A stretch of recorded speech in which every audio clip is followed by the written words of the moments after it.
Effects of a bilging and permeability on the stable of the ship. Introduction. Stability is very important for the safety of the vessel, crew, cargo, and environment. Two important factors that affect ship stability during damage are bilging and permeability. When a compartment is damaged and the water enters the ship, the vessels will lose stability and become dangerous. What is bilging? Bilging happens when the hull of the ship is damaged and seawater enters the compartment such as cargo hold, ballast tanks, and engine room. There are causes of bilging.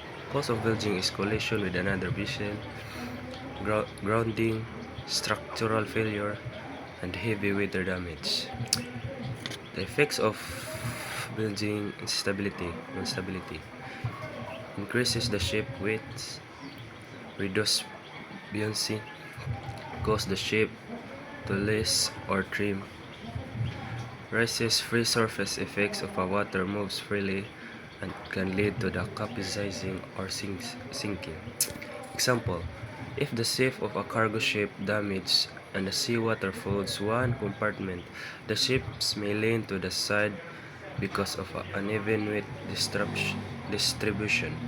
What is permeability? Permeability is the percentage of an empty space inside a compartment that can be occupied by water after flooding. Typical permeability values. 1 is machinery space about 85%. Cargo holds is about of 60 to 70 degrees percent.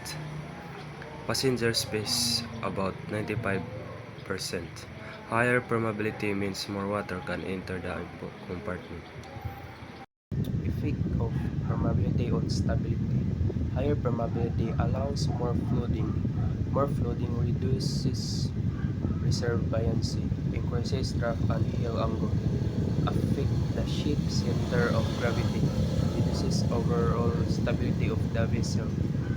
Example, a machinery space with high permeability can flood quickly because it contains many open spaces where water can enter. Relationship between bilging and permeability. Bilging and permeability work together during flooding. Bilging allows water to enter the ship. Permeability determines how much water enters the compartment.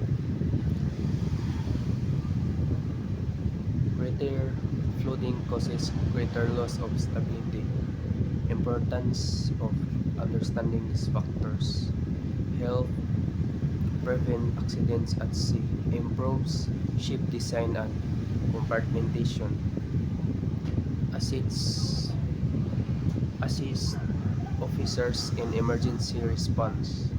Ensures compliance with safety regulation. Conclusion. Bilging and permeability greatly affect the stability of the ship.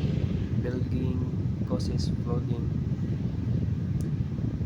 while permeability determines the amount of water entering the compartment. Both can reduce buoyancy and stability, making the ship unsafe if not controlled properly. Understanding this concept helps ensure safer ship operation and better damage control on board.